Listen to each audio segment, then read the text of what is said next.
Welcome to this week's episode of Mountains Made Low, where we help our listeners to encounter the love of God and live well in the modern world. I'm Dennis Mueller. And I'm Christine Reagan.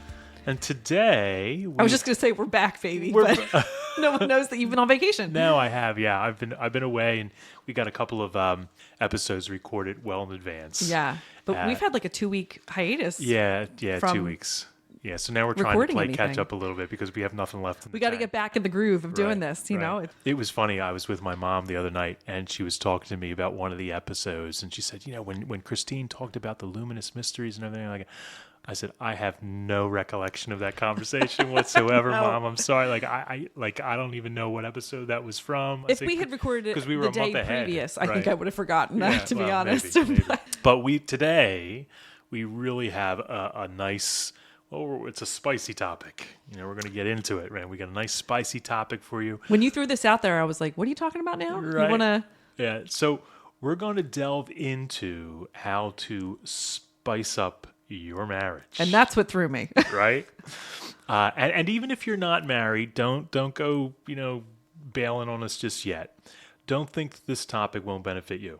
Right, mm-hmm. Because what we're really going to be talking about today, a lot of what we're going to be talking about today, will help you with the most important relationships in your life. You know, whether it's a relationship with a spouse, a relationship with a child, a sibling, a parent, even your best friend. Because what we're really diving into in this episode are the various forms of intimacy that exist in our relationships with one another. Yeah. Right. And so this is going to apply to everything. But the SPICE is an acronym that I developed back when Denise and I were involved in pre-Cana. And for anyone who might be listening who's like, pre-what? What is that? Is that like the pre-party for the wedding feast of Cana? What is this? You know, the pre-Cana is the church's marriage preparation program for engaged couple. And you've had a lot of experience with pre-Cana yeah, too. We've done pre-Canas. Sometimes you call it pre-Cana on like the parish level. Yeah. It's just one of the ways in which you can prepare couples for marriage. So it's like the go-to term, but it's sometimes on an archdiocesan level, it's just marriage preparation. It's the same thing. We're trying to assist people in the formation of how to live out this lifelong call to marriage. Right. And to Christian discipleship, Mm-hmm. How do you live out your faith in your marriage, the impact, how to put Christ at the center of your marriage and all that. Yeah. So Denise and I were really a part of our parish's pre-Cana team for several years prior to the pandemic. And then, with like many things in the pandemic, everything just went, I don't know where it went, but it just never came back. Yeah. So SPICE stands for 5, and it's, again, hashtag copyright here. SPICE stands for 5 different types of intimacy that exist in a marriage, but that also exist in varying degrees in all the other relationships that we might have. And so the 5 types of intimacy that we're going to dive into today, introduce, talk about, are spiritual intimacy, physical intimacy, intellectual intimacy, communicative intimacy, you like that one, and emotional intimacy. So those are the 5 types of intimacy. And really to have a really good, successful relationship, all 5 really need to be present to some degree, but in a marriage... Right, marriage has a very unique expression of that. Yeah. And despite my highest hopes, we're not going to be talking about the spice trade from like the Book of Boba Fett or something like that. We're not going to be. No. Yeah, much. Well, I would love to delve into that. That'll be another episode. That's not the kind of spice that we're talking about. So before we dive into those 5 types of intimacy, I think it's a good starting point to clarify what we mean by intimacy. Because society tends to over-sexualize our understanding of intimacy and then reduce it just to like the sexual component. Yeah. Right? And I think we often take intimacy and we just say all intimacy is just romance. And then we take romance and we say romance is really just about sex. Right. And that's just not true. Yeah. But we're spoon-fed that. I mean, you can't watch any type of movie where that's not... You can't drive down. I've done this exercise. You cannot drive down 95 without seeing billboards that are so sexually suggestive. Yeah. From Coca-Cola to beer ad to the cars. I mean, it's... Sex sells, baby. It really does. Right. It sells. It's in our faces. It's in the ads. It's in the movies. It's in the books. 50 Shades of Nonsense really helped us out with that. Thanks a lot. Right. But everything is so over-sexualized in society, and therefore it's already on our minds a lot to begin with. Society is not helping. The cultural messaging is not helping. It's not. And it's counterproductive to what it should be. Yeah. Sex is only one manifestation of an expression of intimacy. That's it.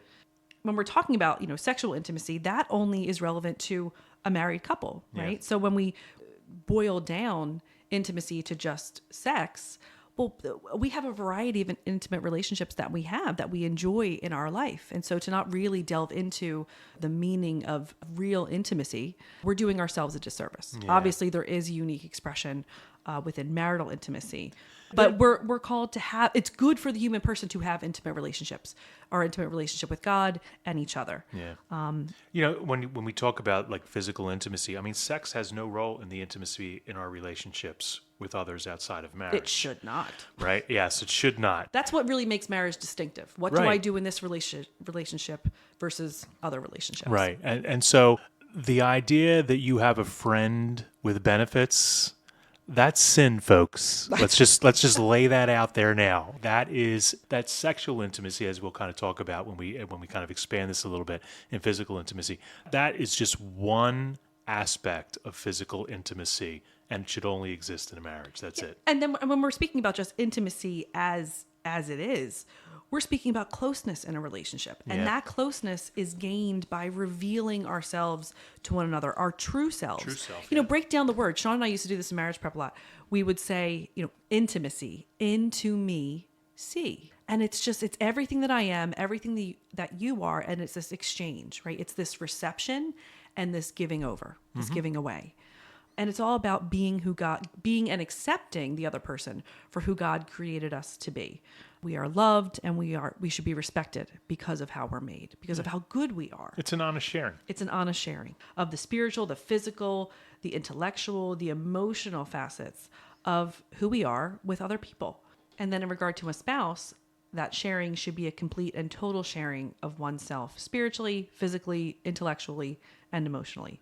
With others, the level of sharing will vary depending on what the nature of the relationship is to begin with. Right. Because how the emotional sharing that I have with my wife is going to be very different from that I have with a coworker or even a best friend. And the physical intimacy, again, think about that the sexual intimacy that exists between Denise and I in our marriage. That's a total different type of intimacy that's not going to be present in the intimacy that I have or the relationship with my best friend or the relationship that I have with my parents. There's physical intimacy in those relationships, but it's not of a sexual nature. It really is what makes marriage. What defines marriage. Right. But this unique physical connection. But like we said, we just wanted to kind of put a context at least out there about what intimacy is. So, because I think when we hear that word, our minds automatically sexualize it. It does. We just think sex, physical type intimacy, and there's But more to it. God made us to have intimate relationships. They're fulfilling on a human level, on the level of the soul, on the level of the body. So I experience intimate relationships of all kinds. Mm-hmm. But my intimate relationship with my husband is its own thing, and Right. it's exclusive and it's permanent. So let's get into this. So what we're off. going to do is we're going to go through these five areas of intimacy in a relationship. We're just going to do them in order. S.P.I.C.E. Again, hashtag, Spice. trend, copyright, all that other stuff. This is mine, baby. Don't anybody steal this. But we'll start with spiritual intimacy. And this is probably, I'm going to be honest, this is probably one of the toughest forms of intimacy to cultivate in any relationship. Because we've really been conditioned to believe that our relationship with God is a personal one, right? And by personal, we automatically think what? Private. And that's simply not true. No relationship is ever solely private. There's no such thing as a private relationship.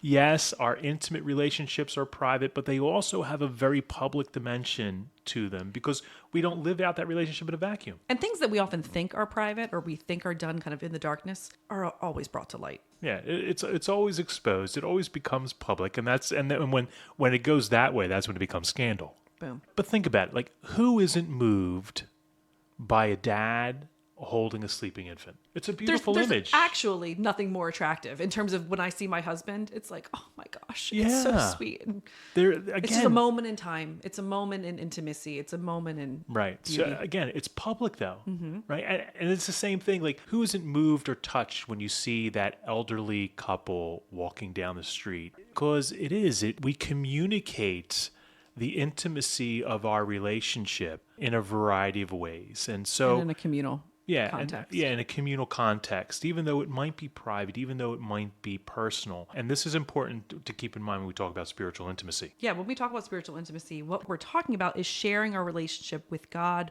with others. And we're not talking about evangelization or proselytizing. No. So it's not about preaching the word of God. It's not about educating people about God. For those of you who are listening who are married, think about all of the significant relationships that you had prior to getting married. When you found the one who you wanted to spend the rest of your life with, you wanted that person to be accepted by your family and your friends because those relationships were important to you, and the one who you want to spend the rest of your life is important to you, and you want them to like them, and you want her or him to like them. Just jiving all around. Yes, you want them. You want to bring them, draw them into that relationship so that they can be a part of all of these other relationships.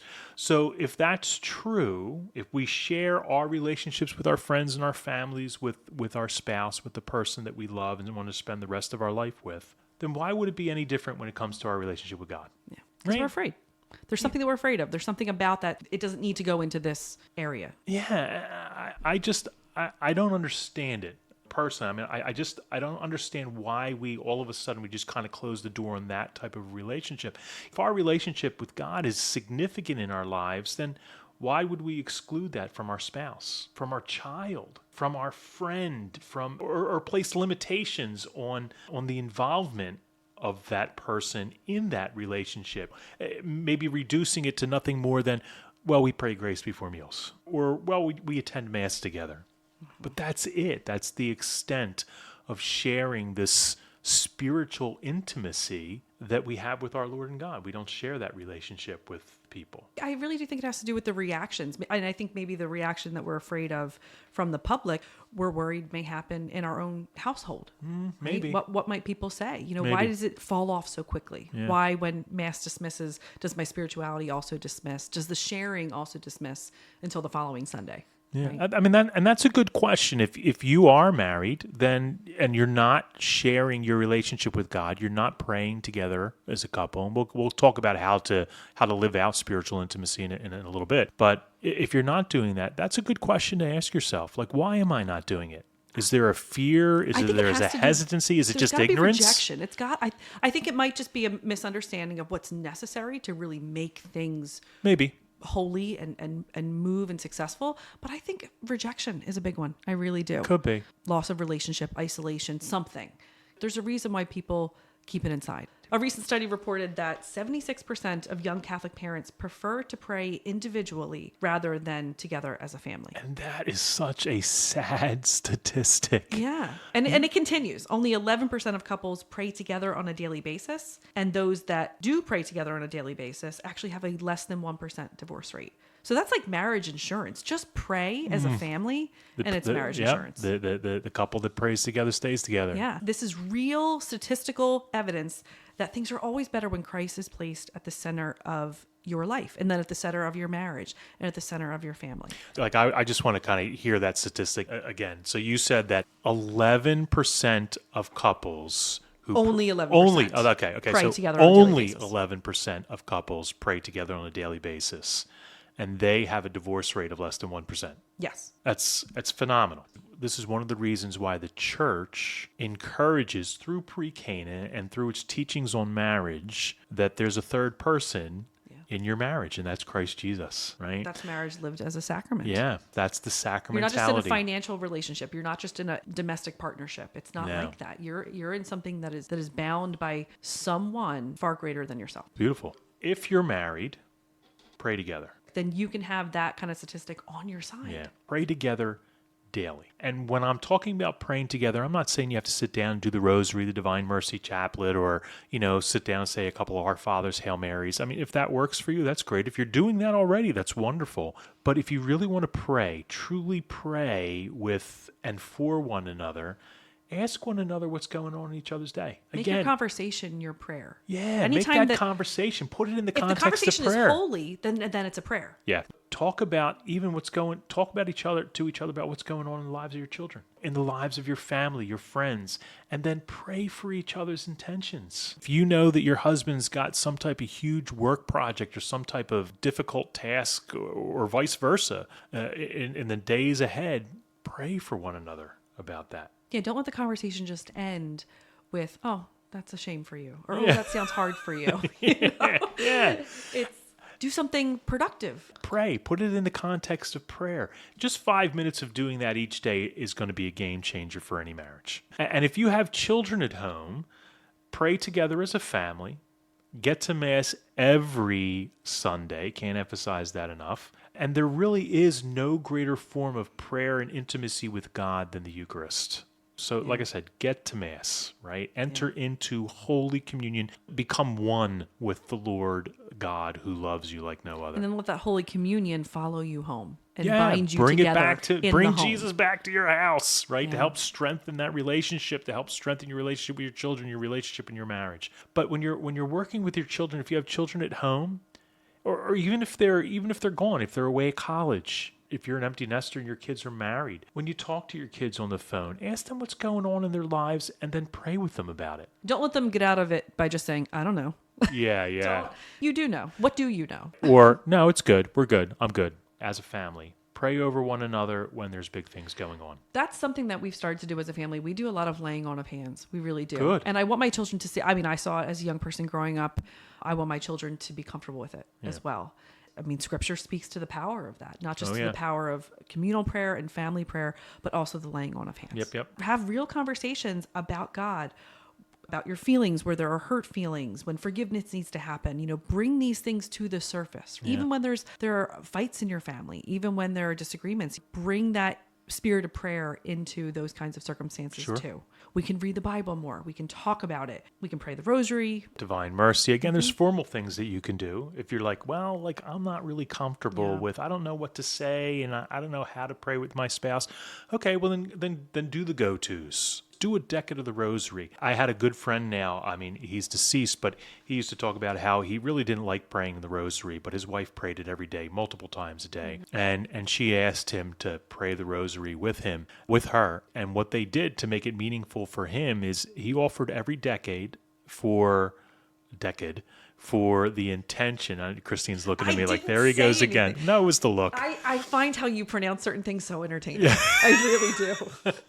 But getting back to my story, what made it work for him was that he offered every single decade for the intentions of one of his children.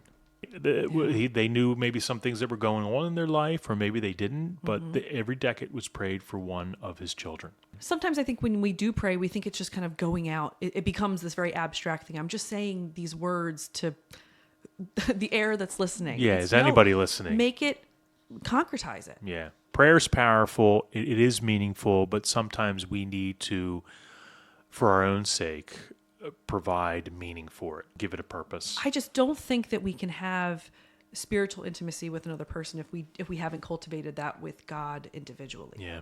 And so no, you're right. If you really want to have that present in your marriage, it has to be something that personally the spouses are working on themselves, and then they bring that for a shared spirituality together, and then they transmit that to the kids. Right. And again, for those of you who aren't married, there's still spiritual intimacy that exists between you and your friends and you and your family members, you and your siblings. Mm-hmm. I mean, when you're with your friends and your family members, just don't tell them that you're going to pray for them when they talk about things. In that moment, again, we've talked about this dozens of times, pray with them in that moment and ask them to pray with you. Yeah. There's going to be a little bit of stretch for your comfort because we're not used to doing that. And it might be a little uncomfortable and a little bit uneasy. I can tell you just from personal experience when I began to do it, it was rough. But now there's that moment where you're like, are they going to say no? Are they going to reject it? Yeah. And they might do that. Doesn't mean you did the wrong thing. Not everybody's comfortable with it. But if they're your friends, if they're your family members, you probably have a really good read on whether they'll go for this or not, how they're going to react. And so there's a safety net there.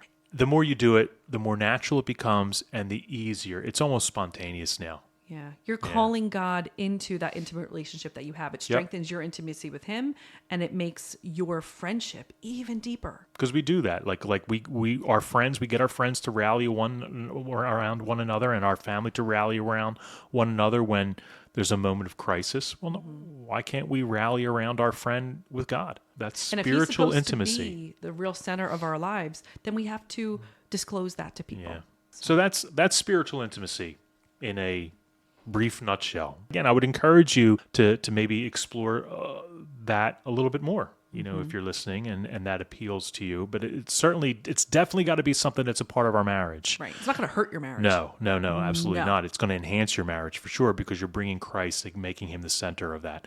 But bringing Christ into our other relationships, there's no way those relationships are going to suffer, right? It's going to be a win-win, I guarantee you. And we might find out that there are some relationships that we're a part of are not good for us. Maybe. Too. They might bring the reality of our relationships to light. If people are not willing to love us in our Christian faith, then maybe it's not what we're meant to be putting our energy into. That's an interesting take, Christine. That's good. That was good. I was going to say something snarky, but I wanted to try to be better. This podcast has really made me rethink a lot of what I say. Kind of makes me take hold of my thoughts a bit more. I'm trying to be better. Good. I really am. Good. So, I think this was your plan all along. Maybe. So spiritual intimacy. It'll be a deathbed confession if it is. Physical intimacy. Okay, it was number 2. Physical intimacy, We're on the P. and as already noted, physical intimacy encompasses far, far more than the sexual encounters that we might think. But for married couples, sex is really one of the greatest expressions of love that exists between a husband and a wife, because in that encounter, they physically become one in that encounter. Yeah, there's something about us experiencing that unity with another person that really does help us understand unity with God and eternal life. Because, even though that it's devoid of sexual expression, right? God doesn't have a gender. God doesn't have sex. But there is something that I can understand about heaven by experiencing marriage and sexual intimacy here and now. And if you listen to that and you're like, I don't know what she's talking about, you don't necessarily get that overnight. But it takes, it's very true. That kind of unconditional love, that closeness and unity, it really does transcend what's actually happening here on earth. That's one of the reasons, again, why the church says that sexual intimacy is reserved exclusively for marriage. There's a holiness to it. There's a sanctity to it that, like anything that's holy, that anything that's sacred can be abused. We misuse a lot of what God has given us. We misuse it all the time. Creation, one another, good, the list goes on. But it's good. It's God-made, which is what boggles my mind. We think we can kind of hide this area of our lives away from God. God made it. God gave it to us. God's allowing us to participate in it. He doesn't not understand it. Right. He's not the way that I might hide my kids' eyes from like something on TV that I don't want them to see. Right. He's not like, what are they doing? Oh no, Right. Gosh. Look away, angels, look away. He's well aware of what he has made and who we are. And the purpose of it. Heaven, you could say heaven is just this eternal marriage. That's why some people, it helps us to be called to that now for the purposes later on. You don't have to be called to marriage. It's not, you're not better and you don't understand heaven more if you are. It's just a particular way in which we get to heaven. And the physical intimacy, the sexual intimacy in a marriage relationship, I mean, another reason why it's so sacred and so powerful is because it's the only way that we as human beings give of ourselves completely and totally to the other person. It's a complete and total. And we kind of get that because when we talk about somebody who maybe is having that sexual physical intimacy outside of a marriage, how often do we hear the term, well, they've given themselves away? Literally, you have everything that you are.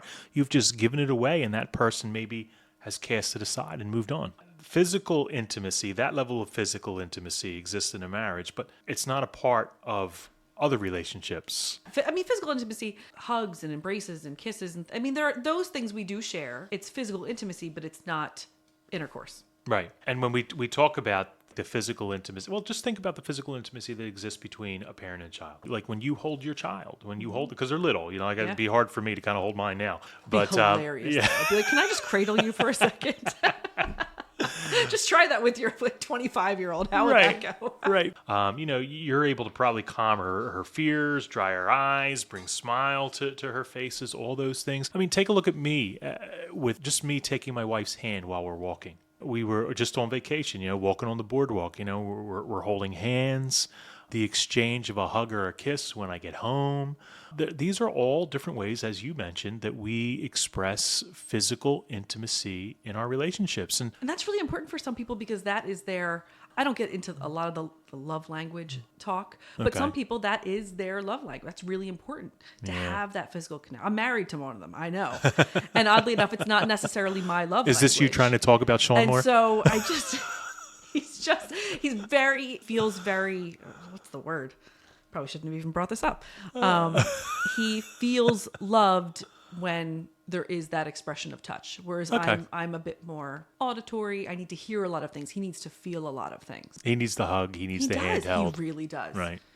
Sure, sure. Everybody's different. Everybody is. And so, which kind of gets into the other forms of intimacy that we'll talk about shortly. Yes. Okay. Yeah. Am I jumping the gun? No, not at all. I'm just saying, because that's more of an emotional intimacy. That's part of emotional intimacy. And maybe that's what the woman needs, and I don't mean to stereotype because not everyone's the same.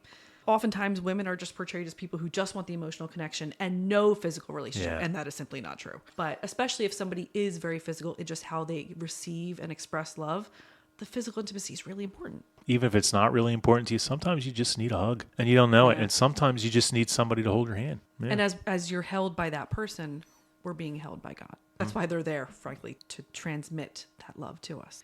Think about the widow who goes day after day in lonely isolation. I can't even, it's hard to think about. I can't sit at a restaurant if somebody is sitting by themselves, especially an old man. I don't know why that really gets me. But if an old man is dining alone, I'm like, Sean, you need to go make some conversation. I can't do it myself. I'm not that brave, but for fear of rejection. But I need somebody to go talk to him. It's just such a sad sight to me. He might be perfectly content. I'm not content. It just makes me uncomfortable because I don't like the idea of the truth that there are people out there who are isolated. Even if it's not that one, there are people out there who live that way. Yeah. And it's sad to me. When was the last time I think about that? I write his whole life story. When was the last time he was hugged? When was the last time he felt touched from another person? Maybe he's dining just to have physical interaction with somebody. We are physical beings and we do need physical contact. Yeah. So look at how we greet our friends. I'm not really a hugger, but I don't know. Do you? No, not so much. But I know people who are. It's really important to them that when I see them, they receive a hug and I give them a hug. Yeah. Right? That's important to me, or that's important to them. Yeah. Always kind of like the lean in, the kiss on the cheek type thing. When you see somebody. Yeah. Yeah. I'm a nodder. I'll tell you. Hey. It's a little like that. A little too close. Sorry. But everyone's back off, buddy. Different. Everybody's but different. Just us being in the same close proximity, that's physical to me too. Sure. Just the closeness. It's not a phone. It's not a Zoom call. It's we're in the same place together, and that's extraordinary. Yeah. That's really important. So look at how we greet our friends. However that might manifest. Think about the bro hugs. Bro hugs, right? I do love me a bro hug. Yeah, yes. yeah. And I think it's funny because I think men typically we have difficulty expressing physical intimacy with one another. I think it's easier. Like a lot of times you see the women, they're hugging each other, they're kissing each other and everything when they get together. It's more of a quote unquote feminine way. Yeah. And where I think the bro hug developed because it's a safety net. I mean, if you think about it, the right hands kind of come in together. You kind of lean into one another. So you have so calculated. You have the forearms kind of blocking so there's no chest contact, right? God forbid. What would happen if there was chest contact? Right. Goodness. And then the left hand just kind of goes over and slaps the back. And it can't linger. Can't linger. Yeah, you have it there. They're like, what are you doing, dude? I mean, we're joking, but it is a form of physical intimacy, right? And I've often thought about, I mean, there's a couple of good buddies that I have in my life where, like, when I see them, I'm giving them a hug. You're right? all in. Yeah, I'm all in and everything, especially when some of these guys I don't get to see very often or much at all, and kind of go in and give somebody a kiss on the cheek or something like that. There's a couple of guys that I'd be comfortable doing that, too. You just kind of lean in and you kind of hug and give that little peck on the cheek, like the French do, right? There's nothing wrong with that, but again, there's a level of comfort. Right. But the point is that there's physical intimacy is important in any relationship, whether it's with your siblings or with your parents or with the elderly person who's in the restaurant. Physical intimacy is important because we're physical beings. We need It's physical. life-giving. Yeah, we need physical contact. I'll tell you what I do need physical contact is when I'm really struggling. There are times where maybe I'm talking Who to doesn't? my spouse. I know he can't fix it. Maybe there's something that I can't fix. But what do I ask for? I'll ask him to hold me. Yeah. I need to be held in that moment. Right. That's when I need the physical touch. The same thing with you and your daughter. It's just the reassurance, the safety net, the calm in the storm. Yeah. We need that physical intimacy. And I know that whenever I'm praying with somebody, I generally place a hand on their shoulder if I know them, or maybe I'll ask to take their hand if it's somebody that I don't know. But there's that physical contact when we're praying together. It exists. So don't be afraid to ask for a hug. Especially guys, don't be afraid to ask for a hug if you need a hug. So that's physical intimacy. That's physical intimacy. So now we're on to spiritual, physical, intellectual. We're up to S.P.I.C.E. I don't think that most people realize the importance of intellectual intimacy in a relationship. I think that some people may not even know what it is. Yeah, probably. But I think it really does play an important role in our overall sense of closeness in a relationship. Intellectual intimacy is the depth of our knowing the other person. If there's someone in your life who, when you look at their face, you know exactly what they're thinking, or if you know someone so well that you know how they'll react when they hear something news, new. Yeah, right? when they hear something that you're sharing with them, then you have experienced intellectual intimacy. That's intellectual. You have grown in knowledge of them. You know what makes the other person happy, so you expose them to certain things. You know what will tickle their fancy. You know what will give them joy in their life. And likewise, you know what some of their triggers are. Mm-hmm. And so what do? You protect them from those things. If I know that my wife is afraid of spiders, I'm not going to turn around and pull a prank on her that involves spiders. Or I'm not going to turn around and look at her and say, hey, there's a spider on your shoulder. We can abuse intellectual intimacy the same way that we can abuse all of these other forms of intimacy. Yes, it can be fun. Yeah, I'm sure. And I'm, I say that I wouldn't do that to my wife, but I know that I'm lying to myself. Mm-hmm. But no, we tend to protect ourselves. If it was something very, very serious that I knew, like maybe a certain situation or a certain thing was really upsetting to my wife, I would go out of my way to make sure that she wasn't exposed to that. Same thing with my children. Yeah, he went to the dermatologist probably a year ago, and I make him go a lot. His father passed away from melanoma, so I'm very aware of just the fact that his skin is very delicate, and so I make him go a lot. And he's an Irishman. He is. He looks like a leprechaun. So if you're picturing the Lucky Charms guy, you got it. But he had a spot that they had to biopsy. And I remember a couple of weeks later, him getting a call. And I knew about the call that everything was okay, everything was clear. But he kept me in the dark about a lot of this. Now, I think I understand why he did it. I do wish I could have shared in that with him. Sure. But he's like, I didn't want you to worry until we knew that there was something to worry about. That's intellectual intimacy. And I said to him, and I'm like, but I didn't want you to worry alone. Now, honestly, he's that's pretty emotional easygoing. Intimacy. He wasn't, oh my God, all right, doc. He was not actually that worried about it. I think if he really was, then he certainly would have shared it with me. Yeah. But he loves me enough that he was like, well, I'll tell you when you need to know. And I understand why. I wish he hadn't done it. I understand why he did. It probably was the right call in the end for what it was, but that's what we're talking about. Sure. He wanted to spare me the anxiety of that because he knows that I'd have the specialists on the phone. I'd have everything ready to go because I love him so much. But really, he knows me really well. He really does.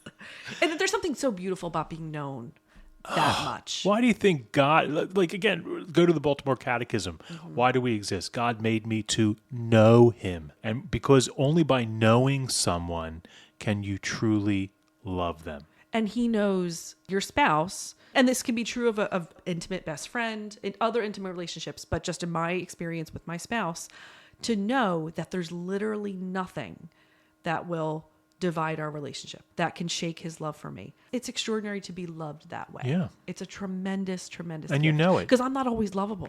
I'm really not. Oh, God. And I just threw it up there, and then you spiked it. But it's from one unlovable person to another, if I could say. I pray for you every day, Sean. That's the beauty of marriage. That he has grown, and I've seen its progression over the years. As he's grown in knowledge of me, the way in which I'm loved has increased as well. Sure. And has become nuanced in different ways and stuff. So all of this is God's design, and that's what amazes me. Most of us probably have some form of intellectual intimacy because I think especially among friends and family members, we know what pushes their buttons and we know how they're going to react, and we can kind of read their thoughts and their facial expressions. If you have intellectual intimacy in a relationship, you can really freely share different ideas and opinions without worrying about how the other person's going to react. Or without fear of being rejected. There's acceptance there. There's trust. You know that other person. There's no fear of being rejected or ridiculed or abused on issues that you strongly disagree upon because you respect one another. Yeah. Like you can. It's what makes the disagreement possible. That we can move on from this conversation. And it's not the end. We're different. Right. We are. If we were the same, we wouldn't be married. And you enjoy each other's similarities and your differences. And they can be a point of contention sometimes, but you still love one another in spite of that. That's intellectual intimacy. Is into me see the good, the bad, the ugly. And you know what drives the other person, what their hopes, their dreams, their aspirations are, and you're willing to share in them. And even at the expense of your own sacrifice, help them to achieve it. It's an important part of our relationship, again, because you need to know somebody intimately in order to be able to be free to love them for who they are and as they are. And how are you going to grow in intellectual intimacy? You can't just, it's not the Christine show. It's not all about you. You need to listen. You need to watch. You need to pay attention. You're other focused. It's the only way in which you're going to grow in knowledge. And then you've gotten to a certain point in that intellectual intimacy when you start mirroring each other's actions or gestures, or you finish each other's sentences, or you say things like the speaking style. My husband and I can do all those things. It makes things exciting. It makes things fun. There's a lot of humor that goes into that. Sometimes it's cruel. But that's why they say, like, a couple who's been married for a long time, they even start to look like each other. Not just that they have the same way of talking. Because I say things the way Sean says things, and I'm like, man, I wouldn't have done that 20 years ago, or I wouldn't have done that. But two old people who look the same. Do you ever see that? It's not just that, but they seem to almost grow into the same person, right? Yeah. That's what I want. There's a oneness there, I'm telling you. But it's funny. You off, sorry. No, I was just going to say that there have been times where there's a note on the table. And, I walk into the kitchen and I'm looking and I'm like, when the heck did I write that? And I didn't write it. Denise wrote it. I find now that our penmanship, it mirrors each other. Yeah, it's really weird. We write very similarly. And sometimes I look at it like, I have no recollection of writing that whatsoever. And it's because I didn't. My wife wrote it. And she forged your signature. Well, we're good at that too, right? So, and it's funny too, because there'll be a lot of times where we're just in sync. Yet again, you probably, maybe you're thinking of a friend that you're always in sync with. But I don't know how many times, like, I'll say something and she's like, I was just thinking that. Yes. I was just going to say it. I was just going to suggest that. Sometimes we'll cut each other off. When I know he's going to quote something based on something we just heard, right, and I'll beat him to it. And he'd be like, oh, man. Right, and I said, I just thought you were going to do it. Well, we do that. We do that too, and it's funny. And we just jokingly, especially in front of the kids, we're like, "Oh my gosh, we are so in sync." And the kids are like, the thumb in the back of the throat, right? But that really is intellectual intimacy. It's the type of intimacy that really engenders a closeness that endures far longer than any type of physical intimacy. Frankly, of all the intimacies that we're talking about, physical intimacy is the most fleeting some way. And I think cultivating these other areas of intimacy in your marriage will make the physical intimacy stronger. Oh, absolutely. And they'll just feed each other. Yep, absolutely. So communicative intimacy. That's a fun word. Communicative. Yeah, well, I used to, I think I just referred to it as communication, but it didn't have the same spiritual. Everything else was in an L. Oh, no, it works. It's so fun. I'm like, I got to think of a different word for using this. And so communicative intimacy. But I do fall over that sometimes when I say it. Communicative intimacy. This is the glue that holds all the other forms of intimacy together. Someone will be unlikely to hug me if I don't tell them that I need a hug. Right. You got to communicate that. And I think we underestimate how important it is in a relationship to tell people what it is that you need. Yeah. Right? To disclose yourself. That helps them grow in the intellectual intimacy of you by listening to you. So someone won't really be able to help me with that hug or with presume something that they I'm should struggling know. with. Someone can't help me make a decision that I'm really struggling with if I don't share with them that I need some guidance, that I need some help. No one's really going to know how I feel about them unless I tell them. So actions themselves may not be enough. Our words really do matter. Yeah, and how we communicate is an important factor too in all of this. I mean, there's a huge difference between texting someone "I love you" with a little emoji and then looking them in the eyes, taking their hand and telling them "I love you," where they can see your face and read your face and hear the inflection in your voice and feel your touch as you take their hand. So we have to be careful because I see it in the life of my own kids. Texting just becomes the primary means of communication. Even in their significant relationships, they go back and forth. And if texting is the primary means of communication in any relationship, it can be so much more limited. It's limited. It's limited. I think that's a better word. It's limited. It might not be suffering, but you're greatly limiting that relationship. When was the last time you called your friend and spoke over the phone? Sometimes when my friends call me, I think something's wrong. Yeah, like why are they calling me? Yeah, exactly. Right? Or sometimes when I call them, I explain to them why I didn't just text them. Because it's just there are some friends where I really don't call them. Now some I do, but you're right. It is just easier to text. It's easier to communicate that way. But I want to hear people's voices sometimes, and I want people to hear me. I want to be heard too. I want that reciprocal relationship. I mean, I text my friends pretty regularly. But to be honest with you, I'd be really hard pressed to tell you the last time I talked to some of them over the phone, or maybe even got together with them. The relationship is pretty much just going back. And what it does is, texting really creates an illusion of connection. But as human beings, as we've already kind of alluded to, being human, we're physical. Those true connections involve all 5 of our senses, not just sight, reading. We're physical beings with 5 physical senses, and so we need to see the other person, the touch, the handshake, just being in their presence. The smells, the bells, the whistles, all of that. We need all of that stuff, to be able to see each other laugh, and the reaction when we tell a joke rather than just LOL in a text. Hey, that was supposed to be funny in case you didn't get it. I was being sarcastic, LOL. Right? It's better to see the reaction of that person and them laughing. This is communication. We want to be conscious of how we communicate, how we use our words. Use I statements versus you statements. Well, because you statements are automatically put us on the defensive. It's aggressive. It is. It's aggressive. And one of the things that they teach in counseling all the time is when you're counseling with somebody, always use I statements. You should never use you statements. Mm-hmm. Like, you do X, Y, and Z, rather than saying, I feel X, Y, and Z when this happens. Yeah. And you're communicating how you feel, but you're not accusing the other person of anything. Because frankly, I may feel a certain way. They may not be responsible for how I feel. And I'm simply... Chances are they're not. They're not. Yeah. Right? Your feelings are your own, but once I realize that how a certain behavior is making somebody feel, once that's brought to my light, there's an opportunity for me I never realized that. Or maybe I did.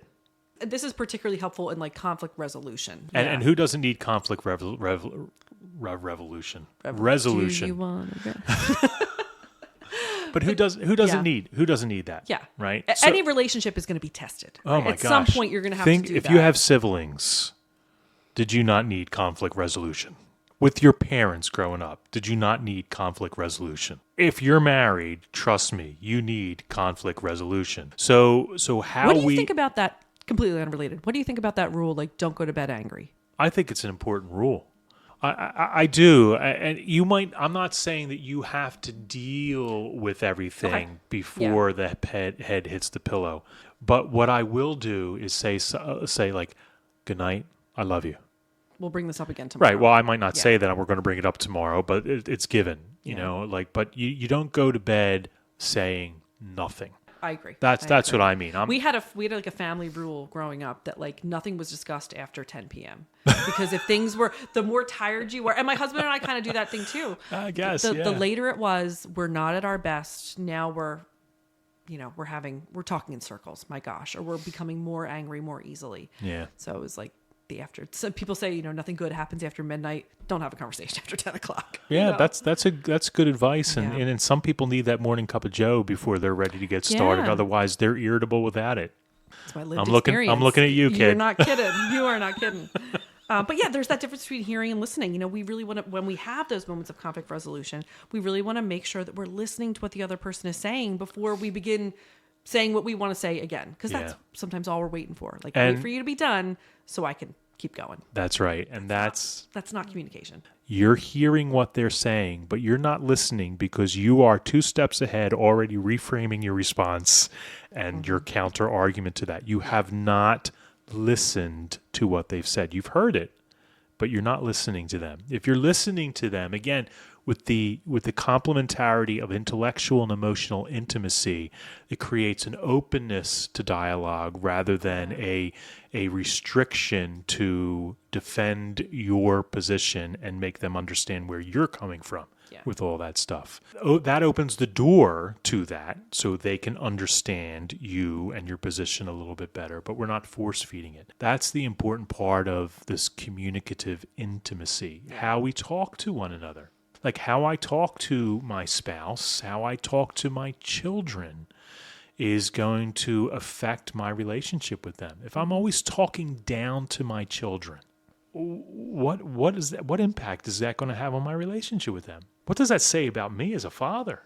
That I feel the need to have to talk down to my children, right? So I increase in some way, or like a perceived increase. Yeah. So how we communicate is very, very important, because it really speaks to the intimacy of that relationship. If I'm speaking down to my children, what type of intimacy do I have with them in my relationship?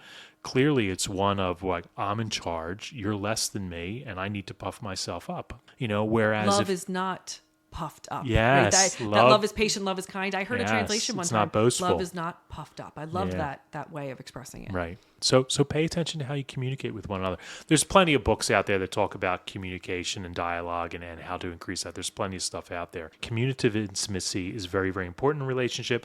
And that brings us to the last one, emotional intimacy, which we've kind of touched upon a little bit. It was funny because this is how we know each other so well, just from our ministry, because I was actually going to lead into this with asking you to do a drum roll. Really? Yeah, and you just did it, right? Hot dog. Yeah, it's good. So can you edit out that hot dog? Hot dog? Yeah, no, I'm going to leave that in there. I was thinking of what's that movie? It's a Wonderful Life. Yeah. When the kid, when he's young and he's going into like the pharmacy and he pulls that lever down and he goes, hot dog. So there is this other form of intimacy, and this one's a challenge too for a lot of people, because it really involves our willingness to be vulnerable in front of the other person. Once again, into me, see. It's it's not just seeing another person. Are we allowing ourselves to be seen? Yes. And to be received and to be heard and to be loved and to be touched. That's a nice way to put it. Yeah.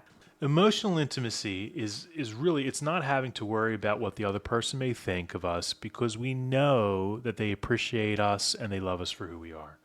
Emotional intimacy really involves being honest about your feelings with one another and accepting each other in spite of our flaws, our annoying habits or quirks, and even those times when we might be a little off the rails or completely and totally irrational. Yeah. Right? I mean, we really can be. I love how you ended on irrational and then passed it to the woman.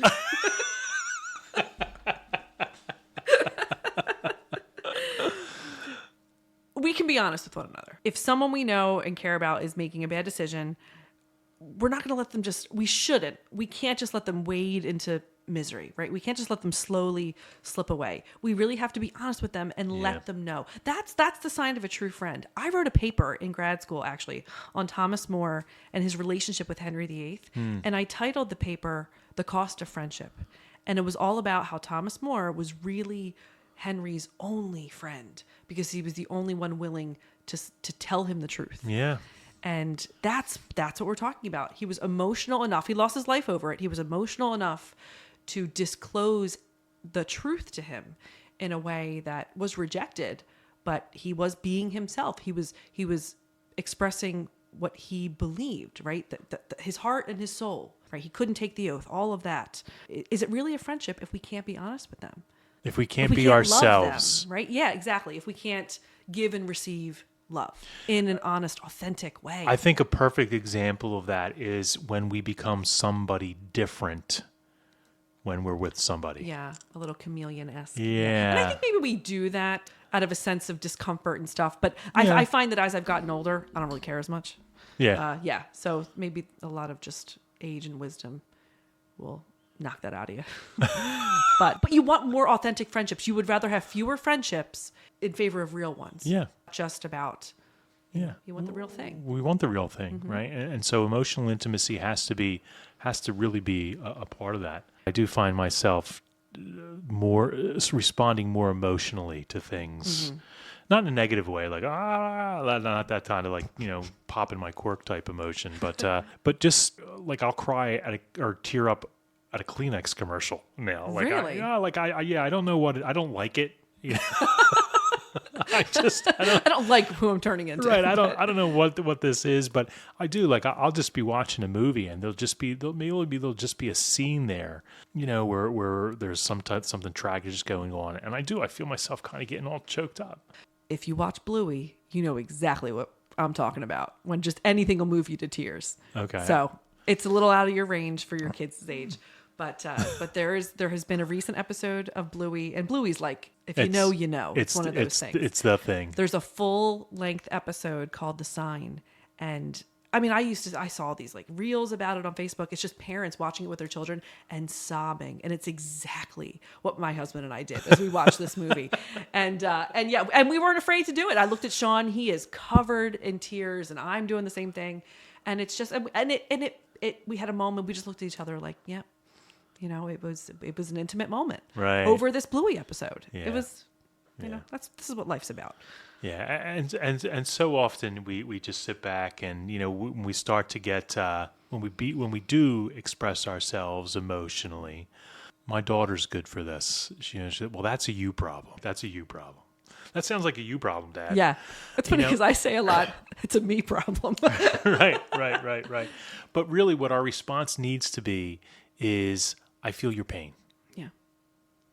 Right? It's not a you problem. This is, yeah. So you're struggling things. Well, if I'm in this relationship, if I'm committed to this relationship emotionally, in an intimate way, I'm not going to look at it like, well, you're just going to have to work through that. Sucks for you. Too bad.